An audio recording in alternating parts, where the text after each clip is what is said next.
Hey guys, welcome to another episode of Smash JT. In this episode, I'm going to be reviewing West of Loathing, out now for Steam and coming soon for the Nintendo Switch. Is it worth buying?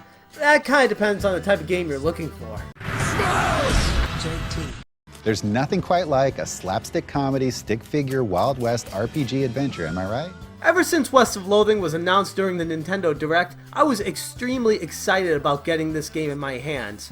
West of Loathing comes advertised as a stick figure slapstick RPG developed by Asymetric, the same developer of Kingdom of Loathing, the browser-based action RPG. That means it comes complete with dad jokes, humor that breaks the fourth wall constantly, and a unique game style that blazes a new path. Before your 20+ hour long story begins, you select a character, which kind of works as a way of choosing the difficulty level for the game.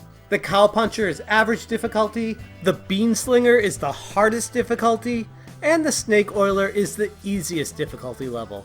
Depending on the character you choose to begin the game with will determine what stats they have when you start.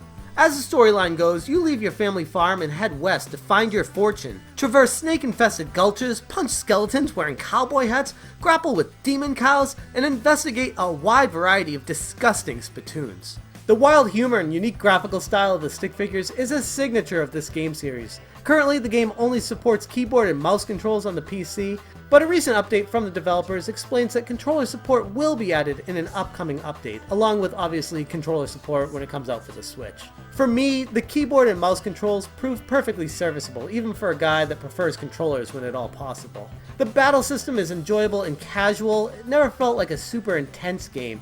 The penalty for death is minimal as it starts you right back at the entrance of the level, usually not too far from your most recent fight anyways.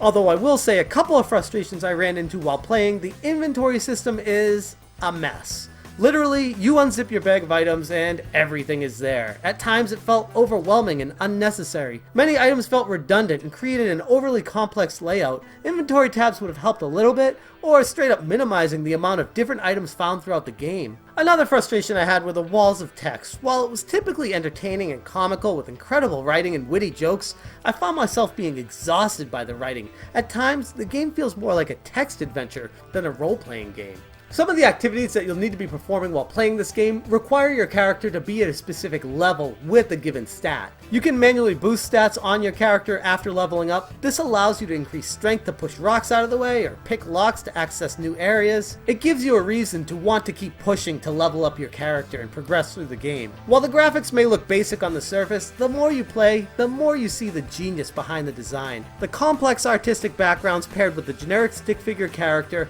make this game stand out from the crowd. Shadows and caves move across the floors and walls as you progress with your lantern in hand, and the music and sound throughout the game were on point. Western-themed background music paired with accurate noises while traversing the levels made this game come to life.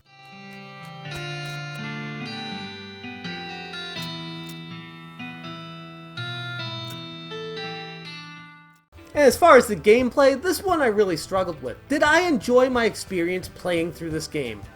Well, yes and no. Initially it was no. My expectations were way out of whack with what I was looking forward to.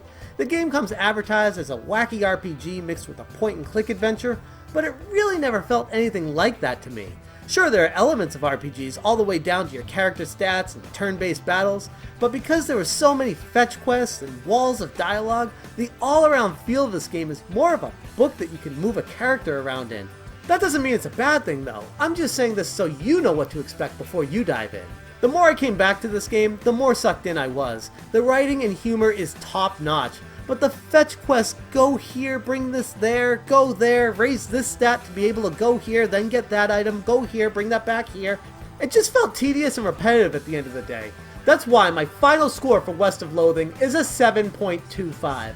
The game, all around, is a fun, enjoyable experience, if you don't mind reading a lot. The quality laugh-out-loud moments of humor mixed with RPG elements, the game is absolutely for book readers. If walls of text and back-and-forth banter scare the hell out of you, then run the other direction. West of Loathing is available on Steam for $11, and the price is to be determined on the Nintendo Switch release. I want to say thank you to Asymetric for providing this copy for review, and let me know down in the comments below what you think about West of Loathing, and if you plan on picking it up. Thank you guys so much for watching. I'll catch you next time.